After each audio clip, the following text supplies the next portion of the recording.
کیا عرض کر رہا تھا، غوث پاک کہ بغداد میں ایک عورت رہتی ہے اور ایک اناؤنسمنٹ سنتی ہے کہ آقا غوث اعظم پیران پیر میران دستگیر کی بستی میں خلیفہ بغداد کے محل میں محفل میلاد منعقد ہو رہی ہے، میلاد شریف کی محفل ہے۔ اپنی بیٹی کو کہتی ہے بیٹی نئے کپڑے پہن لے، بیٹی غسل کر لے، آج ہم محفل میلاد میں جائیں گی۔ محفل میلاد میں جاتی ہیں، ماں بیٹی دونوں جاتی ہیں اور دیکھتی ہیں کہ خلیفہ بغداد کے محل کے سامنے ایک دربان کھڑا ہے۔ دربان کہتا ہے تم کون ہو؟ کہا ہم نے میلاد کی اناؤنسمنٹ سنی، اعلان سنا، محفل میلاد میں حاضر ہونے کے لیے آئی ہے۔ کہا تمہارے پاس کوئی دعوت نامہ ہے، کوئی انویٹیشن کارڈ ہے؟ کہا انویٹیشن کارڈ نہیں۔ دربان نے کہا، اس گارڈ نے کہا، اس چوکیدار نے کہا دیکھو یہ خلیفہ بغداد کے محل کی محفل میلاد ہے، یہاں خاص لوگ آتے ہیں، عام لوگوں کو اجازت نہیں، یہ اسپیشل محفل ہے، یہاں مقتدر لوگ آتے ہیں، یہاں خاص مہمان آتے ہیں جو اس کے قریبی ہیں، جن کو وہ جانتا ہے، جن کو اس نے دعوت دی، انہی کے لیے خاص دعوت ہے، ہر عام کے لیے دعوت نہیں ہے۔ اس نے کہا تمہارے پاس دعوت نامہ ہے؟ اس نے کہا ہمارے پاس دعوت نامہ تو نہیں ہے،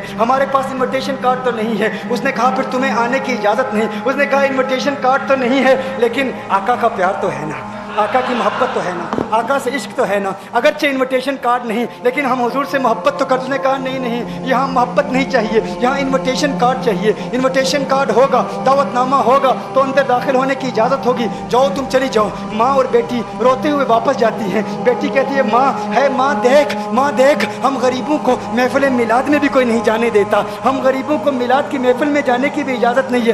ماں نے کہا ہے بیٹی گھبرانے کی ضرورت نہیں، محفل میلاد کے لیے خلیفہ بغداد کے محل کا احتیاج نہیں، محل کی ضرورت نہیں۔ ارے آقا فقط محل والوں پر کرم نہیں فرماتے، اگر ہم محفل میلاد کا انعقاد دل کی گہرائیوں سے کریں گی تو آقا ہمارے کچے مکان پر بھی کرم فرما دیں گے۔ بیٹی گھبرانے کی ضرورت نہیں ہے، میری بیٹی گھبرانے کی ضرورت نہیں، آؤ ہم چلتی ہیں گھر میں، ہم گھر میں محفل میلاد کا انعقاد کریں گی۔ بیٹی نے کہا نہ کوئی ثنا خوان، نہ کوئی بیان کرنے والا، نہ کوئی خطیب، نہ کوئی مہمان۔ ماں نے کہا خطیب کی ضرورت نہیں، ثنا خوان کی ضرورت نہیں، مہمانوں کی ضرورت نہیں۔ بیٹی میلاد کے معجزات جو مجھے ازبر ہیں، جو مجھے یاد ہیں، میں تجھے سناؤں گی، میں نعتیں سناؤں گی، تو نعتیں سننا، جو تجھے یاد ہیں تو سناتی رہنا، میں سنتی رہوں گی۔ کہا ٹھیک ہے ماں، ایسے بھی محفل میلاد ہو جاتی ہے۔ کہا ہاں بیٹی، محفل میلاد کے لیے کسی بڑی جگہ کی ضرورت نہیں، کسی بڑے میدان کی ضرورت نہیں، کچے مکان میں بھی آمنہ کا لال قلم فرمائے گا۔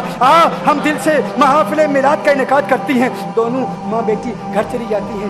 ماں میلاد کے معجزات سناتی ہے، پوری رات یوں بیت جاتی ہے، نعتیں سناتی ہے، پوری رات یوں بیت جاتی ہے۔ سحری کے وقت ماں نے بیٹی سے کہا بیٹی میں نے تازہ وضو کرنا ہے، باہر جا پانی بھر کے واپس آ۔ بیٹی کمرے سے باہر جاتی ہے، دروازہ کھولتی ہے، بیٹی کی چیخ نکل جاتی ہے، بیٹی واپس اندر آتی ہے، ڈر کے مارے واپس آتی ہے۔ ماں نے کہا بیٹی کیا ہوا، کس چیز نے تجھے ڈرایا؟ کہا ماں دیکھو باہر کون آیا ہے، ماں دیکھو باہر کون آیا ہے۔ کہا کون آیا ہے بیٹی، باہر کون آیا ہے؟ کہا ماں باہر تو ہو۔ کہا بیٹی ہم غریبوں کو کوئی محفل میلاد میں جانے نہیں دیتا، ہماری کچے مکان میں محفل میلاد میں آئے گا کون آئے گا؟ کہا نہیں ماں باہر آؤ تو صحیح، دیکھو تو صحیح کون ہے۔ ماں فوراً باہر جاتی ہے، ماں کی چیخ نکل جاتی ہے، ماں کہتی ہے ارے دیکھو کون آیا ہے، ایک سفید ریش بزرگ والے بزرگ، نورانی چہرہ اس گھر کی چوکھٹ کو چوم رہے ہیں، اس گھر کی دہلیز کو چوم رہے ہیں۔ ماں کہتی ہے ارے پیرے پیراں میرے میرا غوث اعظم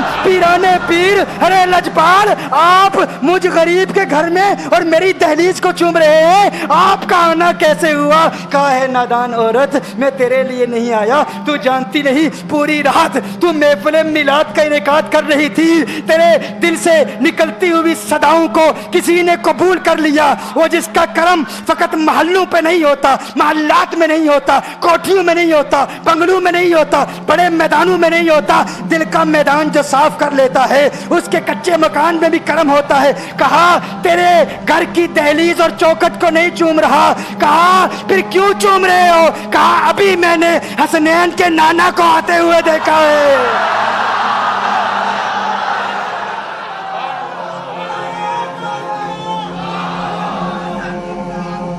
ابھی میں نے مدینے والے آقا کو آتے ہوئے وہ تیری محفل قبول ہو گئی ہے، اللہ کا شکر ادا کر، تیری محفل بارگاہ مصطفیٰ میں قبول ہو گئی ہے۔ میں ان کے قدموں کے نشانوں کو چوم رہا ہوں، اس لیے دہلیز کو چوم رہا ہوں۔ میرے دوستوں میں نے کہا تھا آغاز میں غوث پاک سے تعلق قائم کرو۔